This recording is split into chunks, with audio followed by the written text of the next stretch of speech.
Hello and welcome back to RLTV. Today we're talking to branch manager Chris Bixler from our DC maintenance team. Hey Chris, how are you? I'm doing well. How are you doing, Courtney? Doing very well. So we currently are being impacted by a new DC mandate that's affecting your branch. Can you talk to us a little bit about that? Sure. Beginning of this year, the DC City Council and Mayor enacted a ban on all gas-powered backpack blowers. So everybody has to switch to either battery or electric-powered blowers going forward. And is it just blowers that's impacted by, or is it mowers also? At this point, they've only mandated the change to blowers. I think there's some people that are pushing to make changes across the board for all the landscape equipment, two-cycle equipment. Okay.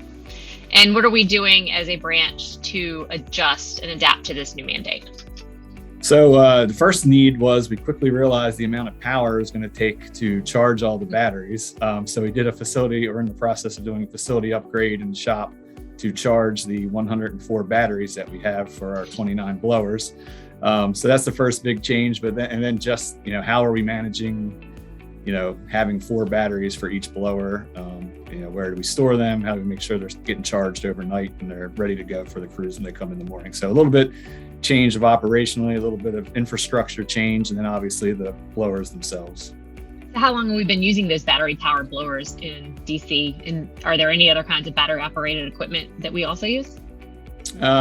So the Forestville branch has had properties with the Smithsonian where they've been using, just one-off on a handful of jobs where one crew has one blower for probably 3 to 4 years.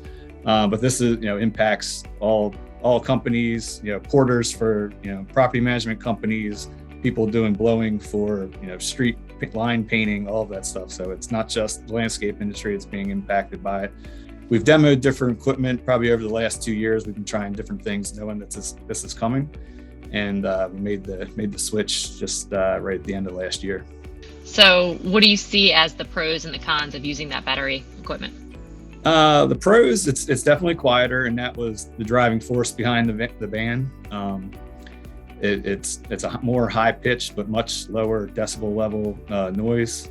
So I think that's the reason that people wanted to change and push for it, and it got approved through the council and the mayor.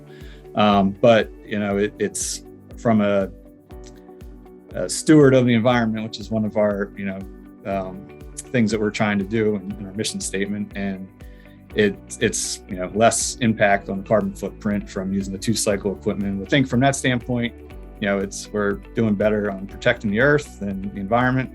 The downside is it's definitely not as much power as what we're used to with the gas equipment, and the need for having multiple batteries for a leaf removal operation. We bought 4. We're not sure that's going to be enough to get us through a day for each blower. And there's obviously a pretty high cost that goes with those batteries.